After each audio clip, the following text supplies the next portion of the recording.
rev up your engines.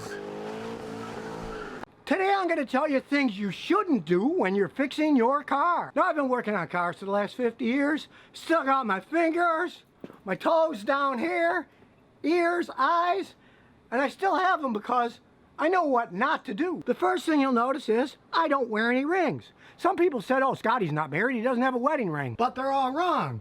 I've been married for 40 years. Here's a picture of my wife the first time I met her. And a few weeks ago, one of my customers saw my wife going into the house when I was working on his car, and he said, Scotty, you certainly outkicked your coverage. Which I simply responded, you have no idea how fast I used to be. But the reason I'm not wearing any rings is because rings are metal. They conduct electricity.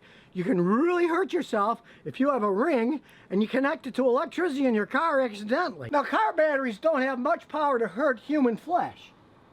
They're 12 volts, actually 13.2, but close enough. And if you have positive and negative hooked up to a battery, you can stick it on your finger all day long. It's not going to conduct electricity. You can put it on one ear, stick it on the other. Nothing will happen to you. But with a metal ring on your car, in this case, we're going to use this giant nut. Watch what happens when electricity touches it with positive and negative. As you can see here, the nut has welded itself to the end of my jumper cables. You don't want it welding onto your fingers, so do not wear rings when you're working on cars. Because even if you move fast and pull your hand back, you might hit something and hurt your hand, or the ring itself could get jammed in somewhere and get stuck. So don't wear rings when you're fixing cars.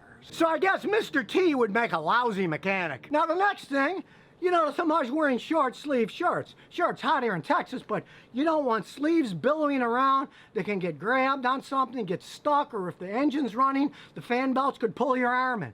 So wear short sleeve shirts when you're working on cars. And if you have really long hair, I don't anymore, I'm getting old, but I used to, you don't want to be working near cars with long hair hanging down. There's a way to get around it, of course.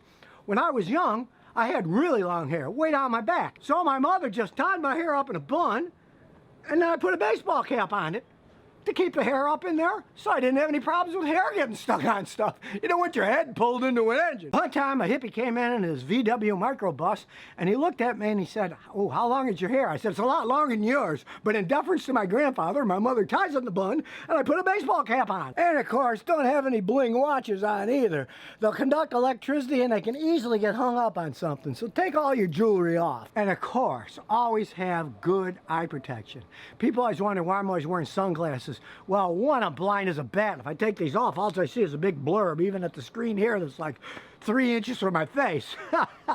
But you don't want things popping into your eyes while you're working. Over the years, I've seen a lot of mechanics. They're grinding on something, or they're turning rotors on a lathe. Piece of metal comes up, pokes right in their eye. Boy, they got to go to the eye doctor. They can get infections. They got to pull those pieces of steel out of their eyes.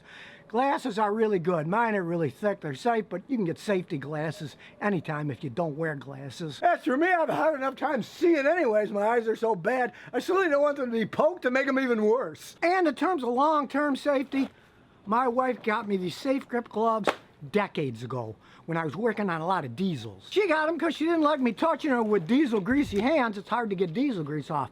But realize your skin will absorb all kinds of chemicals. So if you wear these gloves, it keeps the chemicals off. Now a lot of guys, they'll wear these gloves and then they'll put thicker work gloves over the top, like this, for an added layer of safety.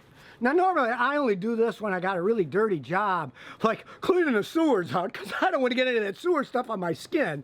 And this will hold the spinner a lot better. And the inside will keep any of the bacteria from getting to me. And speaking of absorbing stuff, your lungs really absorb things, especially fumes. So I got this big air fan to blow them away from me when I'm working. Plus, as you can see, even though it's 7 o'clock in the morning here in Houston, it's already 90-something degrees. So the wind will help cool you off. You don't want to be overheated when you're working on a car. So make sure you've got good ventilation and you're not going to get hot. I'm a shade tree mechanic myself, so I use trees for that too. As you can see up here, I got a decent canopy of trees covering me so the sun doesn't beat down on me too much. So now you know, with a little protection like a hat, gloves, glasses, taking off all your jewelry, wearing short sleeve shirts, you can work on your own car safely and not make mistakes that I've seen many mechanics do over the years. So if you never want to miss another one of my new car repair videos, remember to ring that bell.